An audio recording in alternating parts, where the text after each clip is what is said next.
अस्सलाम वालेकुम, welcome to my channel और मैं हूँ जुरौब साजी। जल्दी से अब बनाते हैं इफ्तारी। और इफ्तारी में आज बनाना है पास्ता, क्योंकि जितनी भी सब्जियां पड़ी हुई हैं आज उनको इस्तेमाल करना है। और पास्ता भी मेरे पास पहले से ही बॉयल किया हुआ है और उसको मैंने फ्रीज़ कर लिया था, तो आज उसको इस्तेमाल करेंगे। तो इसके साथ हम फ्रूट चाट बना लेंगे और वो कीमे वाली पॉकेट्स जो हैं उनको थोड़ा फ्राई कर लूँगी, और जो है ना साथ में दही फुल्कियाँ बन जाएंगी। तो बस जी यही होगी आज की इफ्तारी। तो चलें आज चलते हैं किचन में और करते हैं अपनी शुरू तैयारी। चलें जी, सबसे पहले तो हमने जो है वो प्याज ही डालने होते हैं। प्याज डाल के ऑयल के अंदर आप इसको थोड़ा सा सॉफ्ट कर लें और बीच में टमाटर डाल दें।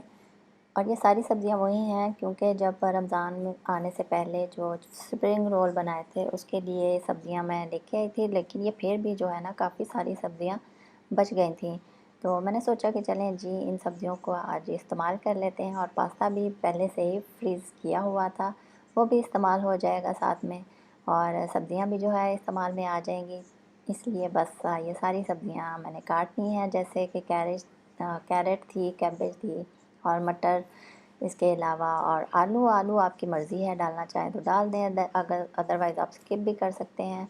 बाकी इसके अंदर हम नमक, चिली फ्लेक्स और ब्लैक पेपर डालेंगे। ज़्यादा मसाले इसमें नहीं डालेंगे, क्योंकि बस ये इतने से मसालों से ही इसका जो है ना टेस्ट काफ़ी ज़्यादा अच्छा निकल के आ जाएगा। बस आलू गलाने के लिए ढक्कन लगा के इसको थोड़ी देर रख देंगे स्टीम में। तो स्टीम में ही जो है आलू भी गल जाएंगे और साथ में मटर भी गल जाएंगे। इसी दौरान में हम करते हैं जी फुल्कियाँ बना लेते हैं, और ये मैं घर में ही बनाती हूँ, बस शुरू से ही आदत है। शादी से पहले भी जो है ना अम्मी को ये घर की ही पसंद होती थी, तो तब से घर में बनाते थे और बस वही आदत अभी तक चली आ रही है। तो मुझे भी अब जो है ना वो बाहर की अच्छी नहीं लगती, तो घर में ही बनाती हूँ। और बड़ी आसानी से बन जाती हैं ये, इतने से बेसन से काफ़ी ज़्यादा दिनों के लिए जो है ना वो रेडी हो जाएंगी। एक ही दफ़ा मैं बना के रख लूँगी, ज़्यादा सारे दिनों की भी बना के नहीं रखती, बस यही है कि 7-8 दिनों की बन जाती हैं। और बच्चे तो ये खाते नहीं हैं, मैं और मेरे सरताज बस दोनों ने ही ये खाने होते हैं दही फुल्कियाँ। हाँ, अब बस वो जो है ये आलू पक गए थे, तो मैंने सोचा इसके अंदर डाल दूँ पास्ता, कि बेचारे अकेले आलू ही ना पक पक के पक जाएँ।